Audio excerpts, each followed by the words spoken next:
Hello students, welcome to my online classes. हम MSc final year के लिए theory of relativity पढ़ रहे थे। इसमें हमने पार्ट नंबर 30 तक कंप्लीट कर लिया था। आज हमारा पार्ट नंबर 31 रहेगा और हमारी यूनिट 3 चल रही थी। सभी यूनिवर्सिटी जिनके सिलेबस में थ्योरी ऑफ रिलेटिविटी, आप इस वीडियो को कंप्लीट वॉच कर सकते हो। तो देखो, पार्ट नंबर जो 30 था उसमें हमने प्लैनेटरी ऑर्बिट कंप्लीट आउट कर लिया था, जबकि हमने स्टार्ट किसमें किया था, तो पार्ट नंबर 29 में हमने स्टार्ट करा था और पार्ट नंबर 30 प्लैनेटरी ऑर्बिट को कंप्लीट आउट कर लिया। अगर आपने विजिट नहीं किया है तो जाकर के प्लेलिस्ट में विजिट कर ले, साथ में तरीके नोट्स बनाए, बेहतरीन तैयारी हमारे साथ जुड़े रहे। तो आज पार्ट 31 में जो टॉपिक रहेगा वो रहेगा मैक प्रिंसिपल। तो फर्स्ट ऑफ ऑल तो मैक प्रिंसिपल होता क्या है, तो ये दिमाग में आता है आपके। तो सबसे पहले मैक प्रिंसिपल जो होता है वो होता है, अगर कोई भी यूनिवर्स हो, ठीक है, और उस यूनिवर्स में आपका जो मैटर है वो किस तरीके से डिस्ट्रीब्यूट है, या उस मैटर की जो एनर्जी है वो किस तरीके से डिस्ट्रीब्यूट करे, तो उस यूनिवर्स में जो उसका distribution of matter and energy है उसी को हम क्या बोल देते हैं, मैक प्रिंसिपल बोल देते हैं। ठीक है, तो मैक प्रिंसिपल को जब प्रूव करा तो आइंस्टाइन ने अपने 3 वो दिए थे, स्टेटमेंट्स दिए थे और उनको प्रूव आउट करा था। वो अलग अलग स्टेटमेंट क्या थे वो हम इस वीडियो में पूरा जानेंगे और मैक प्रिंसिपल क्या है उसको क्लियर करेंगे। कई बार आपके छोटे क्वेश्चन में भी पूछ लिया जाता है या फिर आपके 4 नंबर के क्वेश्चन में ये पूछा जाता है। जो आपके बड़े क्वेश्चन होते हैं उसमें ये वाला क्वेश्चन नहीं पूछा जाएगा। मोस्टली प्रोबेबिलिटी यही होती है कि आपके 2 नंबर वाले क्वेश्चन में मैक प्रिंसिपल ऐसे दे देगा, स्टेट मैक प्रिंसिपल, तो आपको उसमें लिख के आना है। तो छोटा सा टॉपिक है और छोटी सी वीडियो रहेगी आपकी पार्ट नंबर 31 की। तो सबसे पहले आप लोग हेडिंग डालना Mac principal.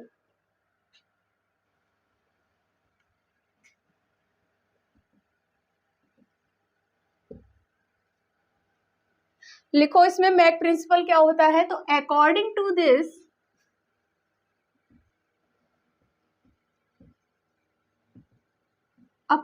This principle,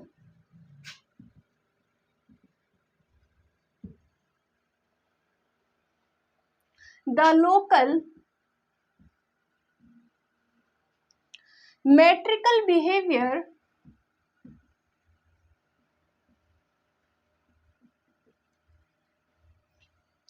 is determined by the distribution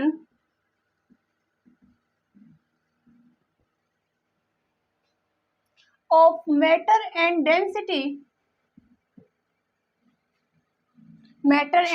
या फिर matter and energy in the universe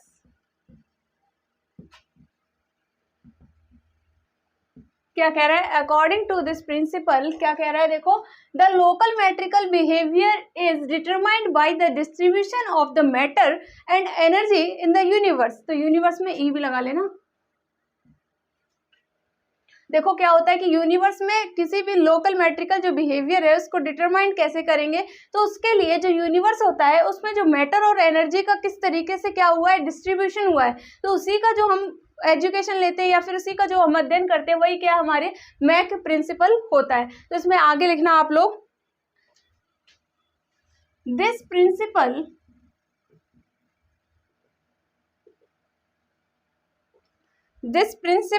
is as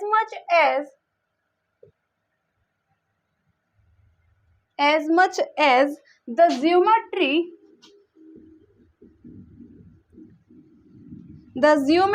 is related to matter distribution।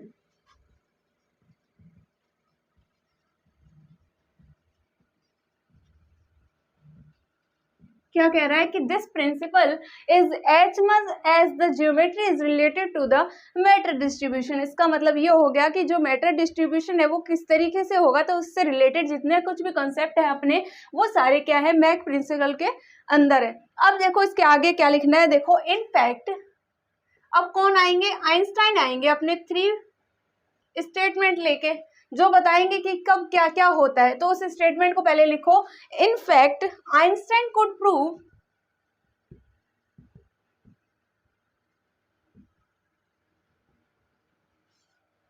The following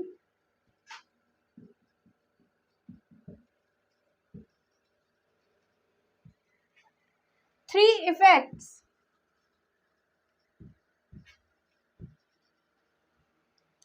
on the basis of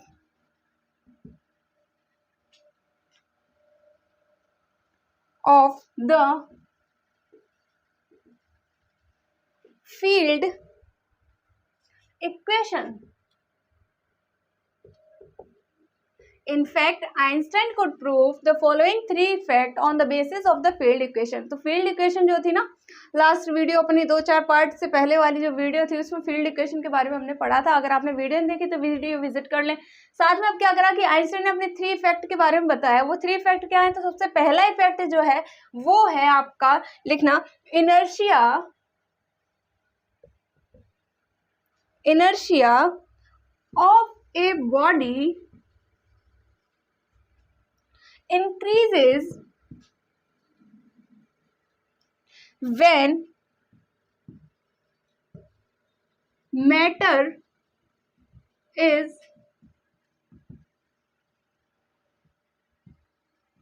filled up in its neighborhood. क्या कह रहा है? First effect उसका क्या कह रहा है? देखो आइंस्टाइन का कि इनर्शिया ऑफ ए बॉडी, किसी भी बॉडी का जो इनर्शिया है वो इंक्रीज होता है. कब इंक्रीज होता है? When matter is piled up in its neighbourhood. जब उस मैटर को क्या कर दिया जाए, उसके चारों ओर क्या कर दिया जाए? भर दिया जाए, यानी पाइल्ड अप कर दिया जाए. तो उसके नेबरहुड में जब पाइल्ड अप करोगे तो क्या हो जाएगा? जो बॉडी का जो इनर्शिया होगा वो क्या हो जाएगा? इंक्रीज हो जाएगा. यही इसका फर्स्ट इफेक्ट था. सेकेंड इफेक्ट देखो क्या है? A body experiences an accelerating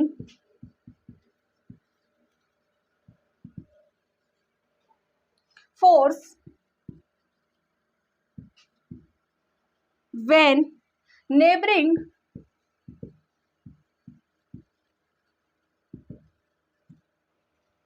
masses are accelerated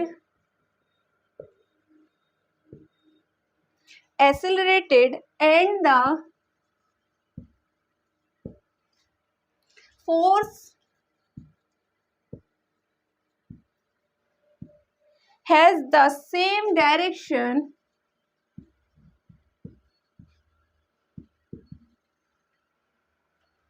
as that of the acceleration.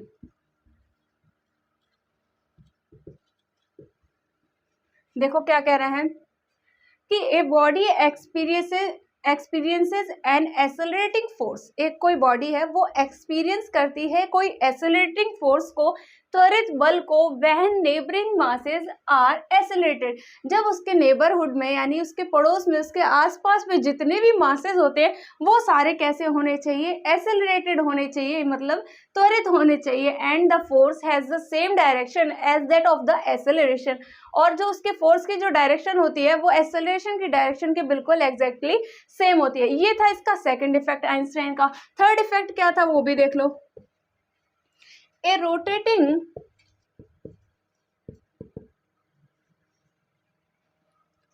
hollow body generates inside itself a Coriolis force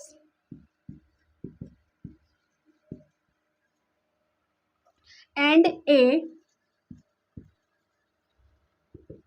radial centrifugal force.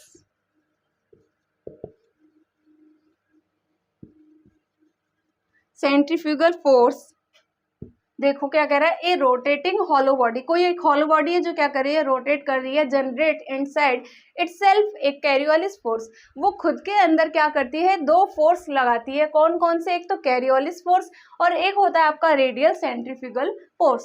तो ये था आपका थर्ड. अब देखो 3 हो गए. कौन कौन से?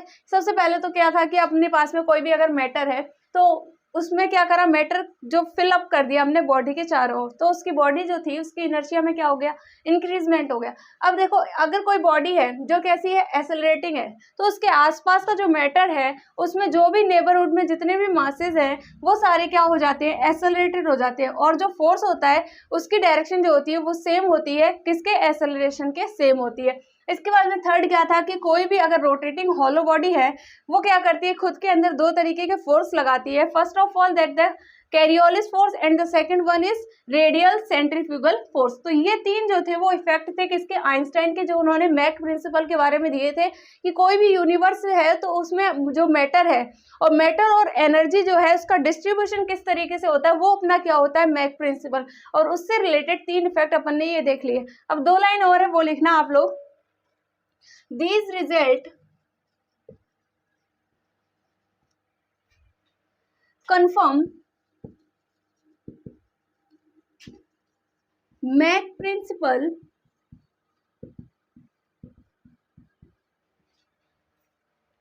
since it proves that inertia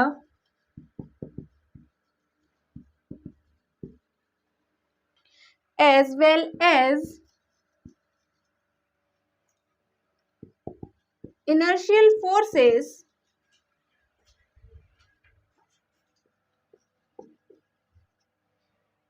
are determined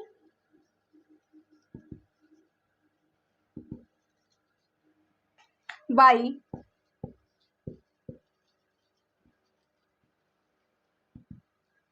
surrounding masses। देखो क्या कह रहा है, These result confirm Mach principle. तो फर्स्ट ऑफ ऑल जो आइंस्टाइन के 3 इफेक्ट हैं वो क्या करते हैं, मैक प्रिंसिपल को प्रूव आउट करते हैं। Since it proves that the inertia as inertial forces are determined by the surrounding masses. तो उसके चारों ओर जितने भी मासेज हैं उससे हम जो इनर्शियल फोर्सेज हो या फिर जो भी बॉडी है उसका जो भी इनर्शिया है वो हम फाइंड आउट कर सकते हैं। तो ये जो था वो अपना क्या था, मैक प्रिंसिपल था। एक लाइन आप ये लोग ये भी लिख लेना कि this principal is known as Mach principle। इसको हम किस फॉर्म में जानते हैं, मैक प्रिंसिपल के फॉर्म में जानते हैं। तो ये जो है ये इंपॉर्टेंट है, मोस्ट प्रोबेबली आपके 2 नंबर में इसके चांसेस है आने के। ठीक है, तो ये पार्ट नंबर 31 था, और इससे पहले के पार्ट अगर आपने नहीं विजिट किए तो आप सभी लोग इसको विजिट कर लें। ठीक है, और साथ में प्रॉपर तरीके से आप लोग नोट्स बना लें। आपका एग्जाम 12 जून को है, बाकी सभी यूनिवर्सिटी के मे भी चल रहे होंगे या फिर आने वाले दिनों में उनका एग्जाम भी होगा। तो हमारी कोशिश तो यही है कि जल्दी से जल्दी आपका सिलेबस कंप्लीट करवाया जाए, और थ्योरी ऑफ रिलेटिविटी आप इतने बेहतरीन तरीके से तैयार कर लें, प्रॉपर तरीके से नोट्स बना लें, रिवीजन कर लें, कोई डाउट हो तो उसको पूछ लें। बाकी आप सभी लोग जुड़े रहें हमारे चैनल के साथ, ऐसी ही मैथ की वीडियो आपको अपलोड होती रहती है चैनल पे। और साथ में जो आपकी मैराथन वीडियो है एमएससी फाइनल ईयर की वो भी अपलोड है, गरिमा मैम ने अपलोड करी हुई है। तो अगर आपने विजिट नहीं किया तो उनको भी विजिट कर लें। साथ में वीडियो को जरूर से लाइक कर दिया करो अपने फ्रेंड्स के साथ, और लाइक करो, शेयर करो, सब्सक्राइब करो। Thanks for watching.